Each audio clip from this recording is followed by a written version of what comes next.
Hey guys, my name is Akkamitti. Today I'm going to remind you how can we build our word power. Okay, the first one, the best way to memorize, to record the vocabulary, word power vocabulary. So, how can we build our word power, our vocabulary? Okay, let me tell you. Technique.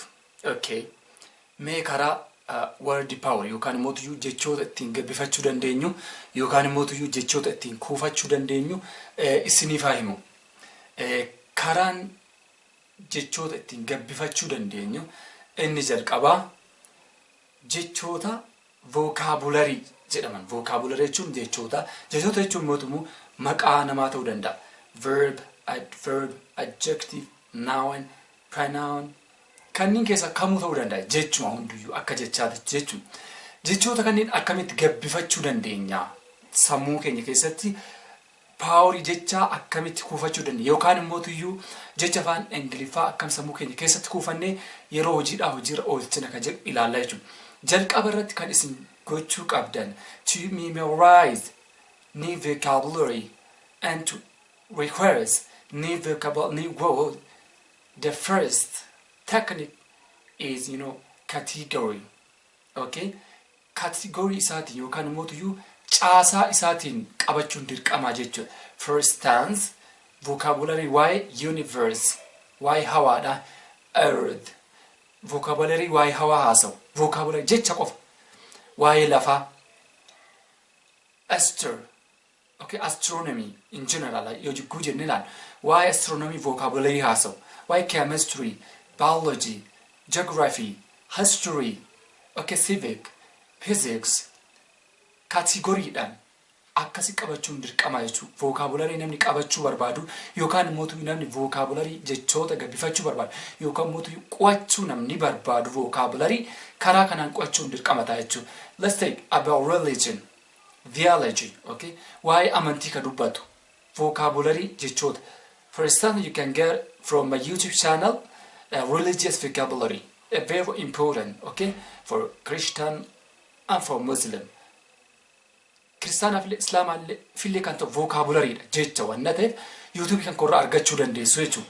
Akkasitti kan baratamu malee akkanumatti difinumaan jechuma takka kaan keessa jecha takka kaan keessa jecha takka guguu qabachaa deemtan namaan qabatamu jechuudha. Dandeettii word power yookaan immoo dandeettii vocabulary qabachuu hiika jechoota qabachuu baay'ee sirrakkisaa jechuudha. Garuu haala kana kan amantiidhaan yeroo takkatti fakkeenyaaf theology vocabulary jettee qabatte waa'ee amantii ka dubbatu vocabulary hindi jechoota asirra jira.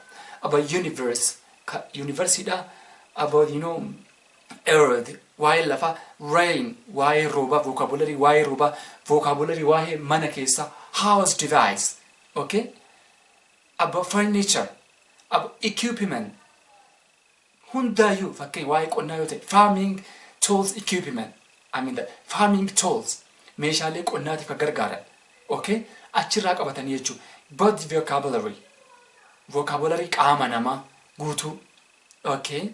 Kan biraallee ocean vocabulary waa'ee bishaanii wal qabatu. Cars vocabulary konkolaataan tokkicha konkolaataa gosa hedduu. Houses manneen illee kachuu. Okay, hundaayyuu vocabulary namni dandeettiin vocabulary gabbifachuu barbaada yookaan karaa kamiin gabbifadha jedhu kategoriidhaan qabachuun isaa dirqama jechuudha. Akkuma isiniin hime yogguu kategoriidhaan hin qabanne namaan qabatan vocabulary jecha takkatti as keessa abortion jettee jecha takka yoo qabatte hin ta'u religionii keessallee seentee jecha takkatti amantii keessaa yogguu butte hin ta'u ati physics keessallee kan akkatti miti vocabulary kan gabbifamu.